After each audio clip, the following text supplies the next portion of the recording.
with the offerings, with the platform, and with reducing costs and improving performance. And that's what we are here to discuss. So I will leave you in the trusted hands of Viktor Golovchenko, senior editor at Finance Magnates and a trader. Thank you. Good morning. So I'll first let our panelists introduce themselves.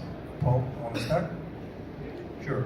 My name is Paul Smith. I've previously been up here as CEO of Mobile Trading Partners. We've rebranded this year as MTP. We're a full-service fintech provider to brokers and banks. My name is Albina. I represent Tools for Brokers company. I'm working with that company for the last 6 years. In a position of operational officer for the last 5 years, and today I'm here to tell you how technology developed during all this time and how today it's not just one function that's making something very simple, but actually the tool that helps you on a daily basis. Hi, it's Evgeny Sarakin here. I'm leading the research and development team at DevExperts. We are another fintech provider. We are specialists in platforms for brokerage houses and wealth management companies, as well as an authorized market data lender for most of the exchanges in the world. And it's like last 8 years I spent in FX being in different technology companies and brokerage houses. So we will have a nice time talking about the technology issues for brokers. Thanks. Hello, I'm Michael and I'm representing X-Open Hub. X-Open Hub is technology and liquidity provider. I'm with the company for around 10 years. First working in trading, later on managing the institutional operations, and I'm here to talk about our technology and the issues that may rise up during the latest changes on the markets. So speaking of the latest changes in the markets, technology has become one of the key points that brokers need to address in terms of optimizing their costs now that their acquisition costs for clients are higher. And what do you think about this aspect of your business, and how do you plan to make it sustainable, basically? Yeah, in my opinion, right now, nowadays, especially in the times when the margins are falling for the brokers, the competition is rising, and in Europe especially, we've got very fierce regulations. For sure, the brokers has to take care about the costs. Yeah, then the major question I think to be answered is whether we should develop the platforms in-house or just to let other guys do it for yourself. So in that case, I think you have to measure your needs and expectations. Take care about, look for the costs. You have to optimize those costs. Look at your manpower, because recently I've seen many of the projects and then the startups rising up, creating some technology, and later on they've been vanished from the market within 2, 3, 4 months because the guys were not assessing their costs and they were overestimating their powers. So first you have to check the cost, later on your manpower, and then basically review the business plan and check whether there's some similar solution available on the market. Because right now in Europe, especially the IT costs are growing so high, the demand for the IT people is so huge that basically in many cases nowadays, taking into consideration rising costs and the competition is efficient to pass some IT to the companies that specialize in that. Yeah. So I think this is the main concern right now. Okay, Albina, what do you think? Yeah, I want to add that from my point of view, we need to change the perception of technology. It's not the cost, it's something that making you grow the revenue that you have. It's something that gives you more functions and more abilities to make your offer for your clients more attractive, to increase the volumes that you have, to compete better. So as we see, the technology is something that helps you not only the cost, but actually making your revenue much higher. And the human resources, I agree with you, because automation of some of the processes, we don't need that many people anymore, and we can the software to support the server and to do a lot of work automatically. The process that would take us weeks or days or many hours now can be done within 1-2 minutes. Well, I support Alina. Being a high-end technology provider, we do not see ourselves as a cost center. We help our clients to unlock the potential, and the value is tremendous. So it's not about how cheap the technology is, it's about how much it will give to your bottom line. And if I can just add, there's a danger in the commodification of technology. If everything's very cheap and we're saving money on it too much and just using the same thing as everything else, it cannot possibly provide a commercial edge. It may be necessary to have whatever it is, but in order to have a commercial edge as a business, you need to spend very wisely on the technology which will support your business. So what do you think are the biggest pain points for the brokers in these days? Well, speaking of our customers, what we hear from our customers is obviously that the costs in their business are massively important to control. But the old question of how do we gain new customers, how do we retain them, how do we develop them, those are the areas which are constantly causing them problems. So we need to provide for them technology which will support that in their business alongside the basic business processes. So we touched upon the sustainability of the industry, and this has been the main issue that ESMA took in order to regulate the industry. And you know, it might happen in Asia someday. We don't know when, but it certainly will.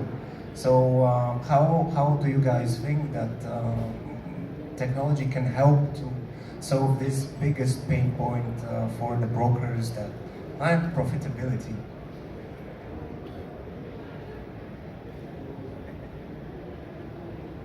With all the changes, the biggest problem, as I see for brokers now, is the amount of reports. Not the reports themselves, but how often they change. And we don't need, like with the technology, with all the data, it's easy to extract all the data and put that in the order. The problem is to read all these documents to understand what they actually want. And then when you provide this report, you can miss one point which is in the formula somewhere in between, and you need to update all that. So how we can help with that? It's of course with the technology that takes all the necessary data from the trading server and to put for all the instruments and from all the software, the measurements, how much time it takes from order on MT4 to the bridge to the liquidity provider and back. What is the differences? Okay, but how does this make clients more profitable and makes ultimately the brokerage business model sustainable?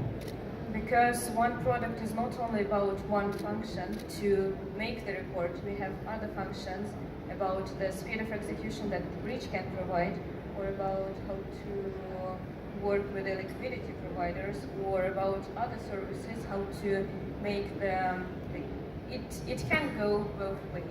To make the product more attractive for the end clients and still to solve the problems with the daily brokers' problems that they have. It can go separate in parallel. Yeah, if I can, sorry, I got tongue-tied a moment ago. What we've noticed is the difference between the customers of ours which do well and the customers which do not do well. The customers who do well, the clients, the brokers who do well, are the ones who take care of the entire engagement of their customer relationship with them. And the biggest pain point, which we were talking about a moment ago, is that customer engagement has to be addressed, because the industry cannot be sustainable if you're just churning through customers and to traders. They come, they lose a little bit of money, then they go. This is not a sustainable business. So how do you develop your connection with those traders? That is the key, and our customers who are doing that well, they do well. There's high visibility on the names from the stage, but we speak about some of our clients who do a very, very good job of looking after the interests of their end users, their traders. And then we have other broker customers who just like, you know, we'll do a bit of a bonus scheme, and then a few people will come in, and we won't really spend very much on what is required behind that to educate them, develop them. And of course they come and they go, and they don't do so well. Michael, you're also a broker technically, so yeah.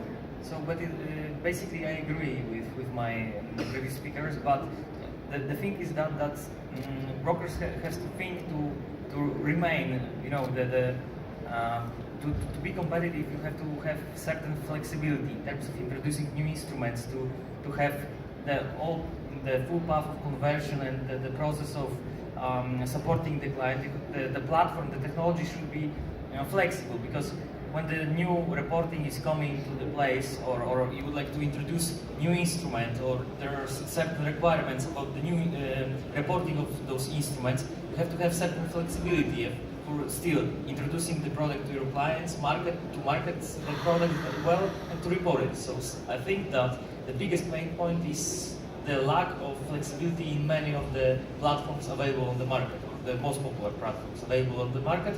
And this is, I think, because some of the platforms are being outdated right now, so still the clients will look for some customized solution, which of course will require development, but the development should be done either internally or externally of the competition. The answer to that is definitely whether we should outsource the process or not, yeah, or keep it in-house to remain, you know, the knowledge in the company, or just to share with the others as well.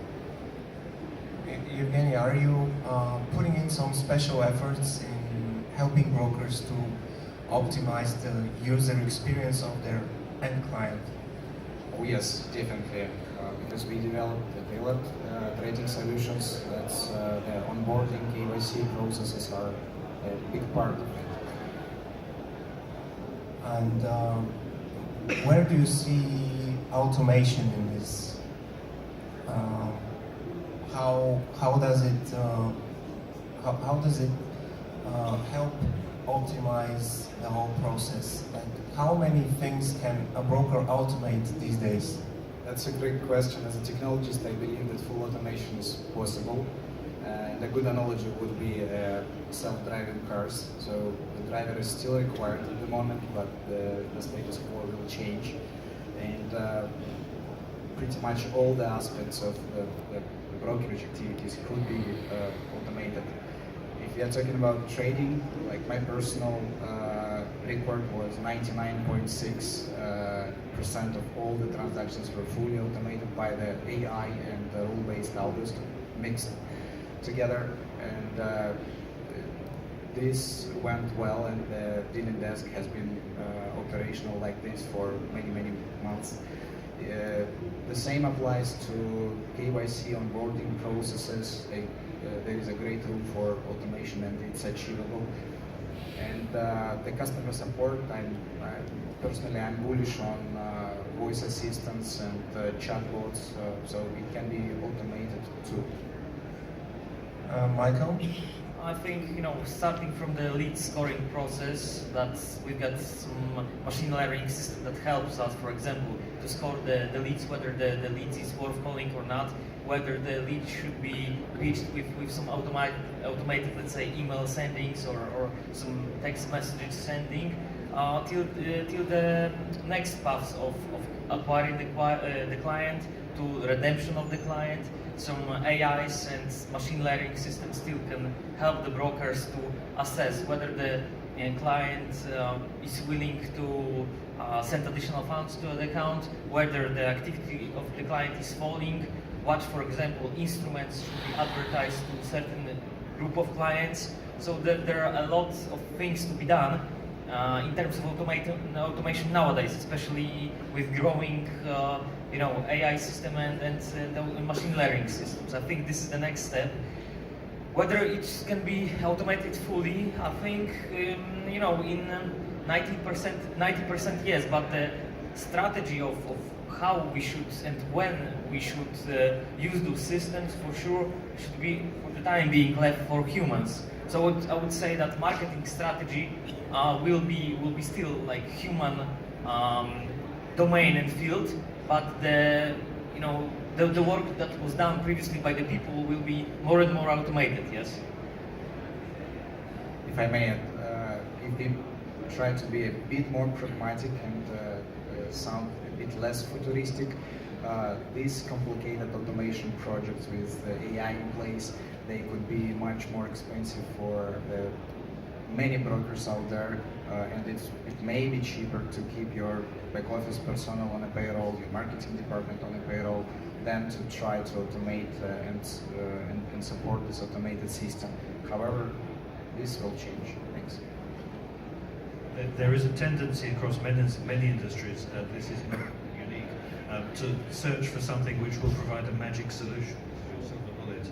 Of course, such a thing doesn't exist. Maybe it does, and it's an industry-wide change, but it's unlikely that one can find some supplier who will charge a fortune for a piece of magic which will transform the business in that sort of way. So I agree.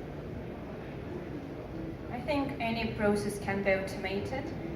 We have a problem when we automate a lot of processes in a chain because it's working fine unless the situation is stable and it goes the way it should go.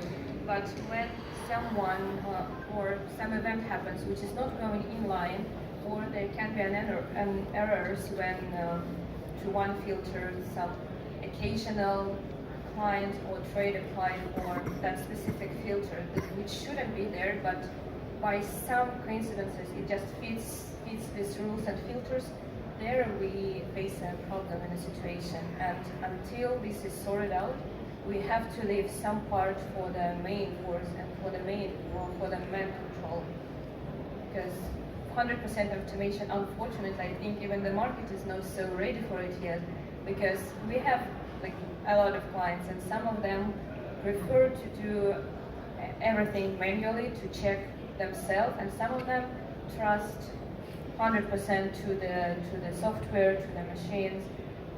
Like it depends on how much the company and the person trusts the technology as well. I would like just to sum up, and I think that the automation of AIs and machine learning, I would not say it's like far future, because like 2 years ago or 3 years ago, I would like to give the example of, let's say, AlphaGo. It's like the algorithm developed by DeepMind, the company bought recently by Google. Every expert was laughing about that no AI system or automated system can beat the human in the very old Chinese game. It's like 2 months ago it turned out that the AlphaGo just crushed all the key players on the market, and then still the same algorithm AlphaGo can be implemented both for not only playing chess, but Go game, but also chess and other strategic game. This is the same algorithm. So I would say that the same algorithm working for the e-commerce, selling shoes or selling FX business or selling, I don't know, some perfumes or any other things can be implemented here. So I think the change is a little bit closer than we think, and we have to have our eyes open how and when we should utilize that software. Yeah? So this is that strategic thinking that should be like the broker should concern about and think about how to use those systems, which are already available, but the first one which will start using it will be the most efficient on the market, I would say, because there are certain fields in which we can be more cost efficient using those systems. So maybe we can get that AlphaGo algorithm to trade the markets for broker clients, no? Then the volumes should be higher. Yeah, of course. I wasn't thinking of trading, but still, that might be the next winner of the market. But I was thinking rather of optimizing processing inside the brokerage house. Sure. So, as technology providers, you have access to a sizable chunk of data. What have you seen, which is specific to the Asian region when you look at your data? Anyone takes to take the lead on this? Now in Asia, I think we should separate Asia and China mainland, because Southeast Asia is like even between South Korea, Hong Kong, Malaysia, Indonesia, China, and Japan, it's all different markets and they all have different interests. And when we say Southeast Asia, I think the reason why we are like stuck a little bit for a second because you can't take it as one. It's very, very different. And here in Hong Kong, for me, this expo is unites not only Asian market, but we see a lot of European companies as well that are coming here, and they already have connections with some countries. If we talk about Japan, it's of course about cryptos. It's everyone knows that, and they have the biggest amount of exchanges, and they will give more license this year. They already gave some. South Korea have its own very internal way how to grow. China mainland,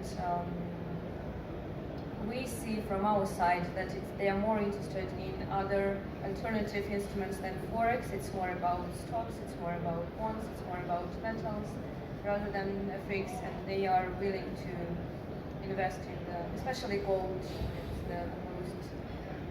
It's the favorite product. Okay.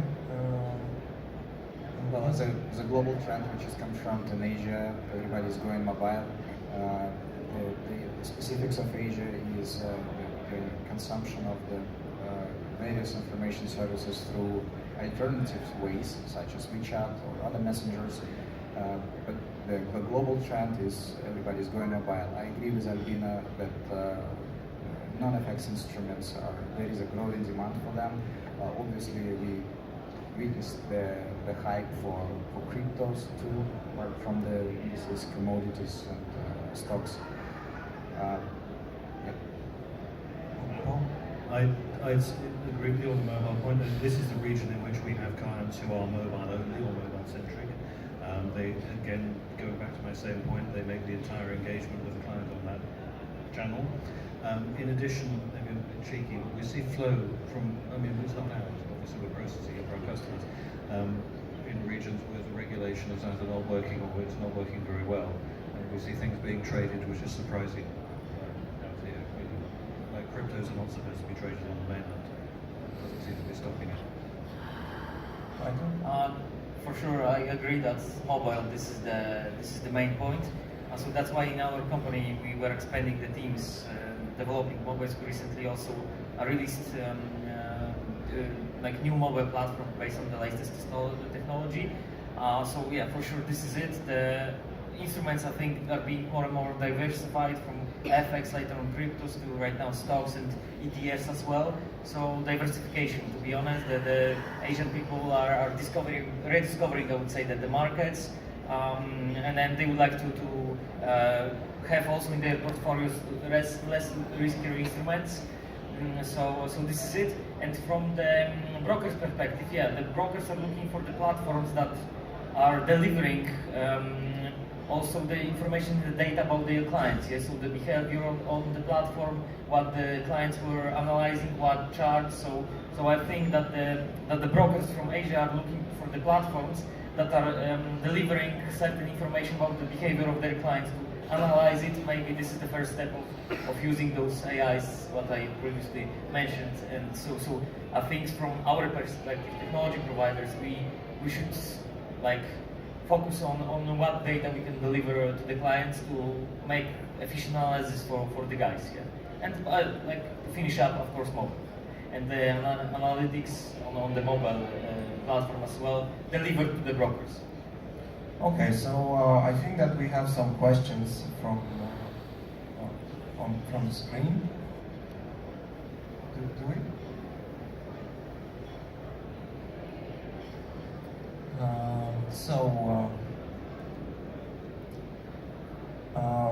There is. I'll start with the third question, which is about outsourcing. What are the trends that you guys are seeing? Obviously, there are two specific countries mentioned here, but are you outsourcing, and where and how much? It's a funny one. That could always be made for us. We are actually operating in those two countries, so people outsource to us. This is a global industry. If you are a broker and you need one IT person, I would not outsource that to India or to Ukraine or to anywhere else, because you probably need them very close to you. Maybe they're not only working for you, maybe they're nearby. outsourcing has a place for larger corporations. We don't see ourselves as an outsourcer, because an outsourcer is almost like you give a piece of the business process to them. But we see us as a partner. We're working, providing a product and a service which work together. So I'm actually a little dubious about outsourcing to internally, personally. Don't really believe in it. I think for us we have been lucky having our companies in Russia, in St. Petersburg. We have like 4 or 6 universities with developers, which winning every year the championship in US organized by IBM. Yeah. So we don't outsource in these countries because we are living in the heaven of developers, I believe. Okay. But I would say the same about Poland. But still, I do agree that Russian, Ukrainians, Belarusian, Polish developers are quite well educated and the quality is quite high. So I do recommend to outsource to these countries. Okay. Yeah, it's actually very good because even our technical support team, which are not developers, they're writing the scripts and they're writing the small tools to automate the processes. That's very helpful. And there is a reason why those countries are mentioned here, because you have a very good programmers and bright brains in that countries. That's the reason why you go there. Well, I guess there are 2 parts of this question. Like to answer the first one, well, obviously we have multiple R&D centers, excluding Russia. We have Bulgaria, we have Portugal, we have Germany, and well, we are happy with those locations and talent pools which are based there. But the real question is, should you outsource or not? And this is a much more trickier question, and it doesn't depend on the actual location. You should evaluate the magnitude of parameters, the expertise of the vendor, what's the SLA, what's the domain knowledge, and so on and so forth. Way before you start talking about the cost, and whether what Paul mentioned, whether it's some core technology or know-how which you want to keep secret, whether you want this thing to be constantly updated, and you have to have a shortest possible time to market. It all affects the decision whether or not you go with an external vendor. Okay, so the elephant in the room question says that there hasn't been much innovation in the Forex market lately, and technology seems to have become a commodity. So what do you think will be the next thing to steer the market? I'll combine this question with the above one, which touches on the MT4 trading platform and its direction. So what do you guys think? What is the product that can drive this industry into a new era? Let me try to start. Before we go to the platforms, right? I disagree that there is not much innovation going on. If you check the booth out there, you see that AI word is mentioned in every second booth out there.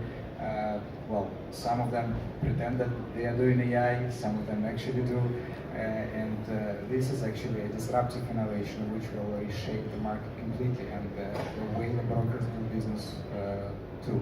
So there is a lot of things going on, and it's just we haven't faced yet the victory of it, right?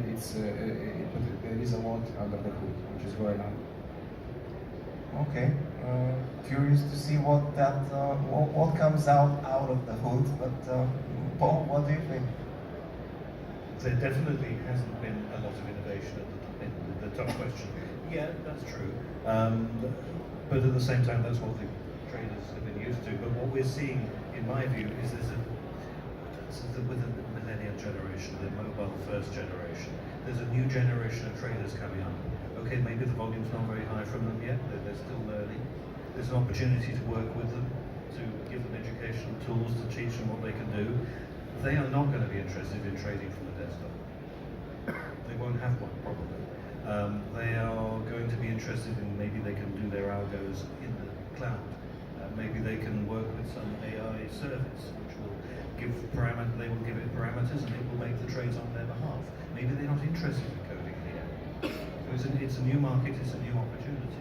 And right now, I sense that there's a bit of a low going on, but as we come out of that, there's going to be new people, new traders, a new generation. They'll be interested in different things and they can use different tools. They won't be tied to the old ones. Okay, so when is AI going to become the third layer above the human cortex? At the rise of the I'm machines. just joking, but you can go ahead and add your points about this I would question. say Alvina, that- Michael. That technology we have innovative technology, but we don't have innovative product yet, because we see the different markets, we see the changes, and not all the technology became innovation. We don't know how all the virtual, like 3 years ago, we had a lot of booths with virtual reality and adaptive reality. Where are they now? Will they actually go to the gaming industry? Like, will that be a big thing? Because that was supposed to be a very big, but maybe the market is not ready yet. So we have a lot of technology, but we need to form it to the product. And that not only depends on the technology providers, that depends on how the end client reacts. That's why it takes so much time to adapt it to the product. It's just that Trump got elected and real reality became more interesting than virtual reality. Just to also sum up, I think a lot is being done in terms of the technology, especially in a guys that would like to catch up with the MT4, which is of course dominating the market nowadays. I think this is the time of a little bit of change, because still the Windows server will be stopped being supported. So the MT4 servers might have some problems there, or some brokers might have the problems with not supported Windows Server on which MT4s are being set. So that might be the problem. That might be the crucial point. And I think a lot of it is being done, but maybe not from the perspective of the client, but from the architecture of the systems that are being provided. The completely new tools are being provided for the brokers. Maybe it's not seen from the first layer, but the brokers from the new system can get competitive advantage, of course. New also mobile platforms based on new technology, like for example we have developed iOS mobile platforms based on Swift, so Android and Kotlin, so the latest technologies which provide seamless usability of mobile platforms, is the data efficiency, the energy efficiency. So a lot of is being done, of course, step by step. This is the change for the retail client, but bigger steps are being seen from the perspective of institutional client and from the brokers. So I wouldn't agree that there is no change. I think there are a lot of it being done in terms of technology, especially that we've seen a lot of the guys and newcomers on the market. So I think we've got huge changes. Okay, Paul? Yeah. In a time of generational change, there's a lot of solutions looking for a problem. And this is what you were talking about, I was talking about. There's a lot of new technology out there, but the businesses are not really kind of making something new with it. The title of this panel is Searching for the Silver Bullet. And in my view, the real answer here is that the success will come not from businesses who find that silver bullet, but they're the businesses that reorganize themselves to become the silver bullet. So it's not that they're just using technology, they're changing their business process, they're changing as the millennial culture evolves and the online culture evolves, they're changing their approach to business and delivering a product or a set of services which are relevant to these new users using technology. It's not about the technology, it's about how you use it. Okay, well, we might get a definitive answer to this question in our next panel, which is about cryptocurrencies. Thank you very much for your time. And Thank you everyone for your questions.